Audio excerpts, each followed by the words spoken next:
Ahura Mazda, otherwise called Ahura Mazda, Harsu, Hormazd, Hormazd, Hermuz, Ormazd, ruler or soul, is the most elevated soul venerated in Zoroastrianism, the old maid and antiquated Persian folklore which spread across Asia, originating before Christianity. Ahura Mazda is the maker of the universe and everything in it, being simultaneously shrewd and good. As with every single preeminent god, Ahura Mazda conveys a considerable rundown of titles and qualities.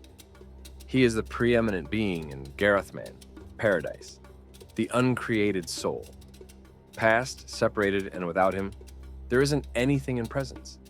He is constant, moving all while not being moved by anybody, has no equivalent, and nobody can take the sky from him.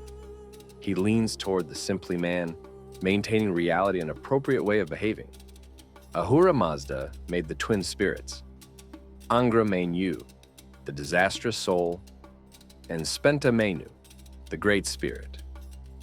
Mazda, or the Avestan type of the Mazda, mirrors the Proto-Iranian word Mazda, which is a female thing.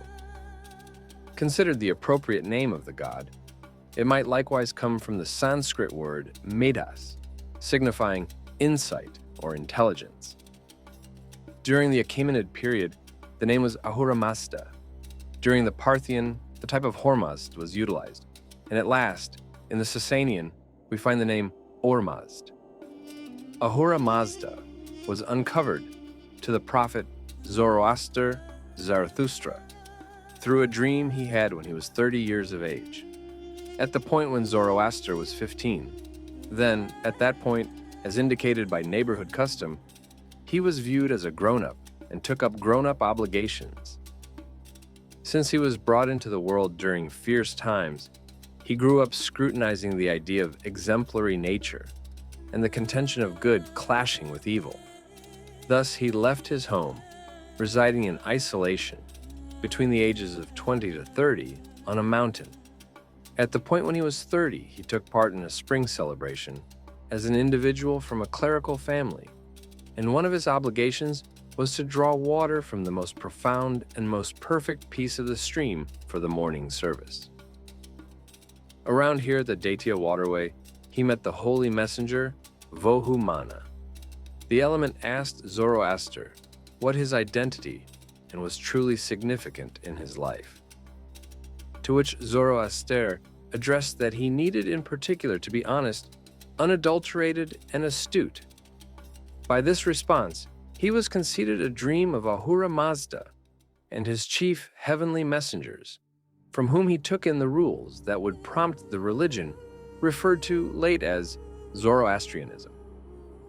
During the Achaemenid realm, CE 550-330 BCE, the prophet Zoroaster Zarathustra isn't referenced in that frame of mind of the Achaemenid lords, while Ahura Mazda is referenced in resistance with the Deva.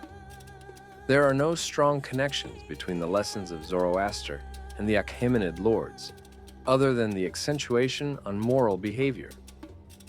An engraving was made on a bluff at Naqsh-e-Rustam, close to Persepolis, the late spring castle of Darius, R 522, 486 BCE. Here, Ahura Mazda is named Maker of the World, making the earth, the sky, and man, and furthermore, making Darius the ruler. The main notice of Ahura Mazda from this period is the Behistun engraving composed by Darius I in 516 BCE. The engraving goes with a Ba-help, portraying the triumph of Darius over the Fakir Gaumata, where the victor remains over the fallen, or more than floats. Ahura Mazda, addressed here as a ruler inside a winged sun-powered plate. The text of the engraving makes reference to how Ahura Mazda assisted the victor with overcoming his adversary, and that he, Darius, was decided to lead his realm by the beauty of Ahura Mazda. In the hour of the Parthian domain, 247 BCE, 224 CE, Zoroastrianism was embraced by its rulers. Numerous sanctuaries were remade, which were recently annihilated during the missions of Alexander the Incomparable in 330 BCE. Additionally, Parthian rulers were more lenient. Other than Zoroastrianism, religions like Hinduism, Buddhism, Jews, Christians are likewise present. Ahura Mazda was loved among divinities like Mithra, a more seasoned god turned chief heavenly messenger in Zoroastrianism, and Anahita, a female god. Likewise, toward the conclusion of the Parthian age, Ahura Mazda was addressed as a male figure standing or riding a horse, a picture that will rule the following era. Another type of Zoroastrianism, known as Zurvanism, shaped during the Sassanid timeframe, 224-651 CE. During the rule of Shapur I, the message of Zoroaster was disposed of. Zurvan was named the preeminent being, and Ahura Mazda, presently a maid soul, turns into a child of Zurvan other than Angra Mainyu Ahriman. During the rule of Bahram II, Ahura Mazda was given the title, which after would become one of his names, Ormazd Mobad,